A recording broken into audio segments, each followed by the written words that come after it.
Tiba-tiba kita lagi biasa-biasa udah puasa dulu. Ini orang terlalu semangat apa? Nah sebenarnya kalau dari Islam sendiri aturan perhitungannya itu gimana? Nah kalau ini kan ada yang katanya pakai hisab, ada yang lihat hilal. Nah kalau orang puasa duluan nih apa nih ijtima nasa bagaimana nih? Apa ngikutin mana? Nah ya itu pertanyaan kalau dari Islam yang benar, maksudnya yang Nabi lakukan lah itu pakai perhitungan apa tuh? Iya, itu sebenarnya perbedaan tafsir aja. Di NU menyatakan dengan mengacu kepada hadis Nabi bahwa kita harus melihat ru'yatul hilal, melihat hilal untuk menentukan Ramadan, Lebaran dan awal-awal bulan lainnya. Kata Muhammadiyah, kalau memang teknologi kan sudah berkembang, kita sudah bisa menghitung secara tepat. Apalagi juga melihat hilal kadang kan tertutupi oleh awan dan lain sebagainya. Maka mereka memilih kemudian perhitungan. Kata NU, NU tidak menafsirkan ke sana. Kemudian Muhammadiyah menafsirkan ke sana. Tapi pada intinya ya itu soal perbedaan penafsiran yang poinnya adalah sama, adalah melihat hilal. Yang berbeda hanya bagaimana cara melihatnya, metodenya saja. Tapi substansinya bahwa Lebaran atau awal bulan, baik Ramadan, Lebaran dan sebagainya itu terlihatnya hilal, itu sudah terpenuhi. Hanya saja metodenya saja berbeda. Kan memang di Islam dibolehkan itu, metodenya silahkan. Tapi yang penting kewajibannya terpenuhi. Sholat harus, tapi sholatnya kemudian di musola atau di rumah dan lain sebagainya itu perbedaan. Seperti tarawih kondisi masing-masing. Tarawih kan ada 11, ada yang 23. Iya, ada perbedaan jumlah rakaat tarawih. Bim, saya mau nanya Bim, kalau pas udah Idul Fitri atau udah Lebaran, di hari Lebarannya yang habis sholat itu namanya Idul Fitri kan ya? Di Lebaran itu kan kita kan ada saling memaafkan. Apakah pada saat kita sudah memaafkan saudara kita, otomatis hutangnya terhapus juga? Kalau hutang bisa Nah, ini siapa tahu jadi pertanyaan. Saya mau tanya aja. Hutang masa bisa dilunasi dengan maaf? Mata uang mana itu maaf? Sama Bank Dunia aja tuh. Bank Dunia, lahir batin Bank Dunia.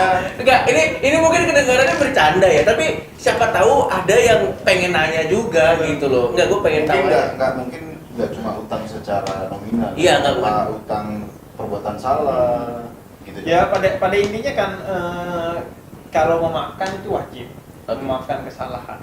Tapi kalau merelakan utang, kembali tadi soal hak itu hikmah memberi hak. Kalau kita kemudian merelakan hak kita, karena kalau dibebaskan utangnya, ekonomi keluarga ini akan menjadi baik karena tidak kebayang-bayang. Pertanyaannya aneh juga. Idul Fitri itu hari kemenangan, bukan pembebasan hutang.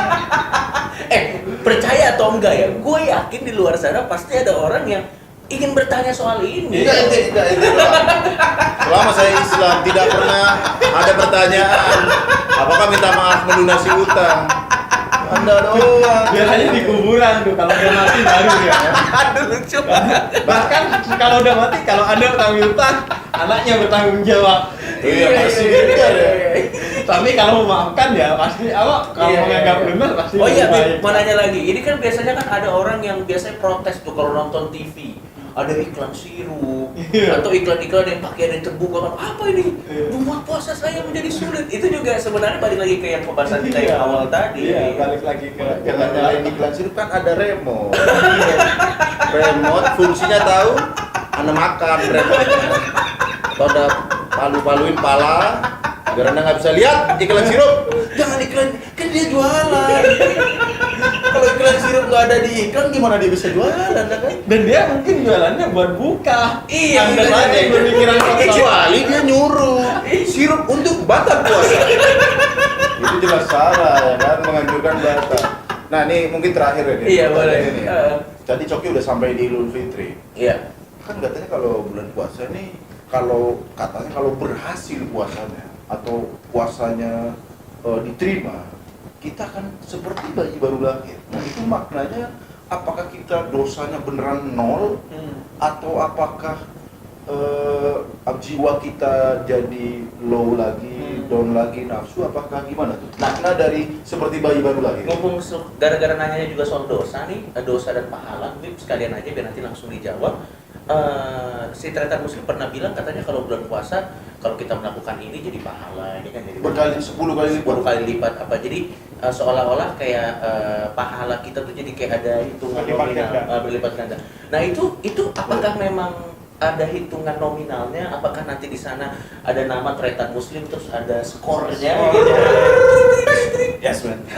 Nah, itu mungkin bisa sekalian dijawab karena kan saya kan nggak tahu, mungkin ada teman-teman juga yang nggak tahu. Yang pertama yang Tretan Muslim dulu pertanyaan itu ada hadisnya memang. Man shoma Ramadan imanan wa ihtisaban ghufira lahu ma taqaddama min dhanbi.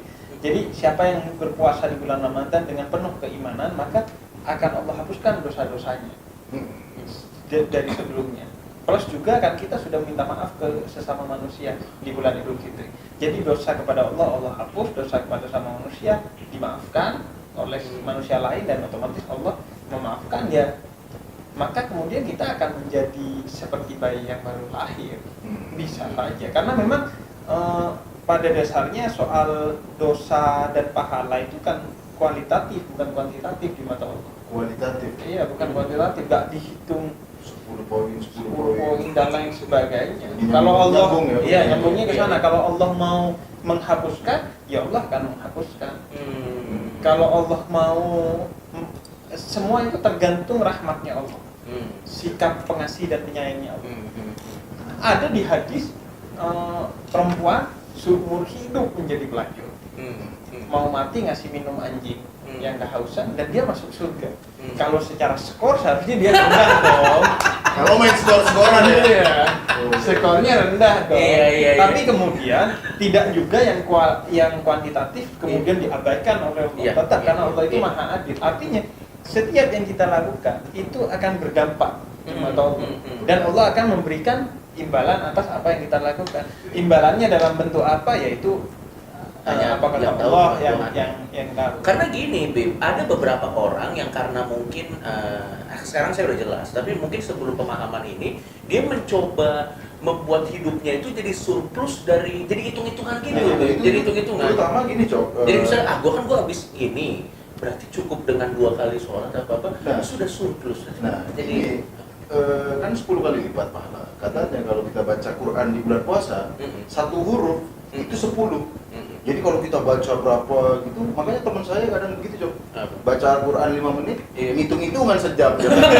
Satu ayat 1000. Nah, kalau saya sih ya berusaha bagus juga dari Habib pemahaman soal kualitatif, bukan kuantitatif. Apakah 10, apakah ini. Jadi maknanya adalah kualitatif. Benar bahwa dilipat gandakan secara kuantitatif, tapi poin utamanya adalah secara kualitatif. Sehingga makanya kuantitatif itu biasanya dasar aja. Kita harus sholat, kita harus zakat 2,5% harta. Tapi intinya adalah di tingkat atasnya adalah kualitatif. Sholatnya khusyuk enggak?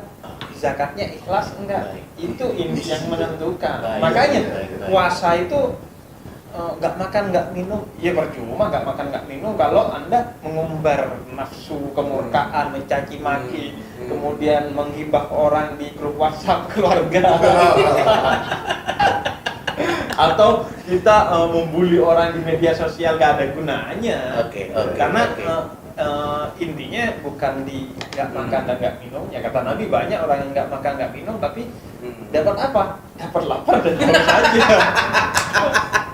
Berarti wanita, ada satu perempuan itu sama Nabi mengetahui dia pas lagi puasa marah-marah sama budaknya, sama pembantu rumah tangganya, mencaci maki karena pembantu rumah tangganya salah. Kemudian kata Nabi, tolong Anda makan aja makanan gitu, atau Anda minum aja, batalin aja puasanya. Nggak ada gunanya Anda berpuasa tapi marah-marah, caci maki orang lain, betapapun orang itu salah. Berarti ini juga buat viewers kita pada hari ini ya, jangan pernah tergoda untuk tanda kutip mencurangi Tuhan dengan hitung-hitungan pahala, karena sebenarnya nggak ngaruh, karena yang esensinya adalah karena begitu kita lahir sebenarnya itu bukan nol, itu minus. Minus yang tidak akan pernah bisa kita jadikan nol. Dalam artian kita lahir sudah berapa juta, miliar, triliun nikmat yang ada pada diri kita. Dari yang paling kecil nikmat alis, nikmat bernafas. Bahkan merasa ini harus kalau kita hitung-hitungan sama Allah ini harus dibayar loh. Mau bayar pakai apa? Anda mau hitung-hitungan sama Allah repot. Nggak bisa akan terbayar sampai tidak akan terbayar kalau kata Quran. Jadi ya jangan hitung-hitungan sudah. Intinya Islam itu adalah penghambaan total pada Tuhan. Maka fokuslah untuk bagaimana kita menjadi hamba aja. Gak usah berfokus kepada mau mencari surga, takut neraka. Enggak, kita fokus aja untuk menjadi seorang hamba. Karena kalau yang mencari surga itu kata Sayyidina Ali agamanya seorang pedagang. Kalau yang takut neraka kata Sayyidina Ali agamanya Buddha, takut aja isinya, takut uang. Kalau ibadahnya agamanya orang yang merdeka, maka dia karena cinta kepada Allah karena ingin bersyukur kepada Allah, bukan yang lain-lain. Apalagi kalau agama budak yang pedagang. Udah hitung-hitungan takut lagi. Apa beragama? Bib, terima kasih banyak Bib. Ini mungkin saya yakin ya Bib ya, pasti gue juga yakin ya, pasti banyak pertanyaan-pertanyaan yang mungkin nggak bisa kita bahas satu persatu mengenai bulan puasa karena keterbatasan waktu dan keterbatasan pengetahuan Coki dan Muslim. Jadi mungkin bisa Bib, ini kan ada kolom komentar ya. Mungkin bisa ditanya aja atau mungkin DM atau follow Instagramnya Habib Jafar. Bisa nanti ada pertanyaan-pertanyaan spesifik, nanti mungkin bisa dijadiin konten buat Habib Jafar. Jadi kalian komen itu pertanyaan ya, bukan request azan. Biasa bro gitu bro, salah satu ciri khas bulan puasa, request azan dong. Batal nih marah-marah nih.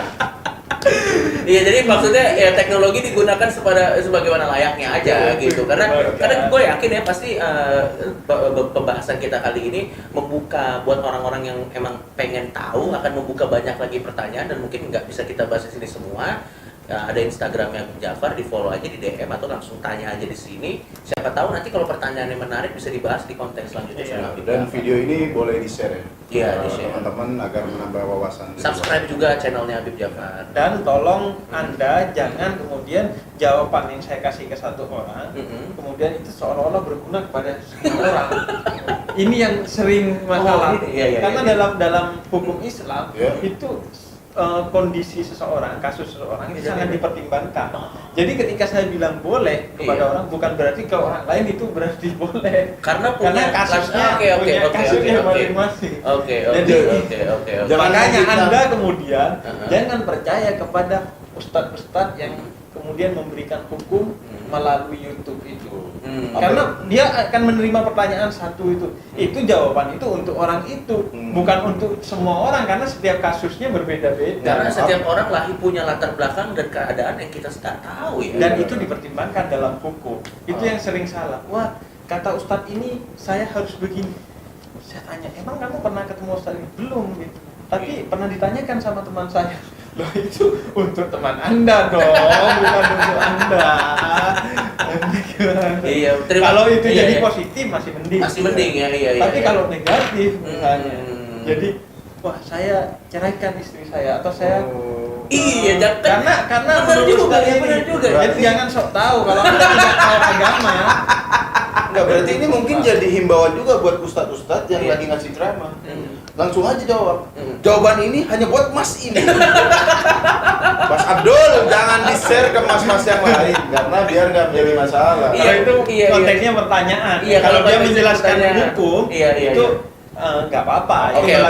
Dan idealnya juga menjelaskan hukum. Kalau idealnya ada dijelaskan bukan hanya hukumnya ini apa, satu hukum ini enggak, menurut madhab ini menurut madhab ini, karena menurut Aswaja itu ada 4 madhab minimal, Syafi'i, Maliki, Hambali, dan Hanafi. Nah itu dijelaskan semua agar orang kemudian tahu. Karena betul juga sangat berbahaya. Saya sepakat dengan Habib Jafar. Sangat berbahaya kalau jawaban spesifik untuk satu individu dipakai untuk individu lain dengan latar belakang yang berbeda. Betul. Bisa jadi mungkin ada suami istri, dia udah empet nih sama istrinya kan. Ada permasalahan orang lain. Wah, kata temen saya boleh diceraiin, ayo kita cerai. Kata Ustadz ini boleh cerai. Enggak dong. Tetap harus sesuai dengan konteks dan kondisi setiap pribadi ya. Jadi ibarat kata, ini pertanyaan, kemudian saya jawab, setiap jawaban saya selalu ada bintangnya di pojok. Syarat dan ketentuan berlaku. Baik, terima kasih Terima kasih. Habib Jabar. Semoga nanti kita bisa bikin konten yang lebih seru lagi dan mudah-mudahan puasa teman-teman bisa berkah. Amin. Assalamualaikum warahmatullahi wabarakatuh.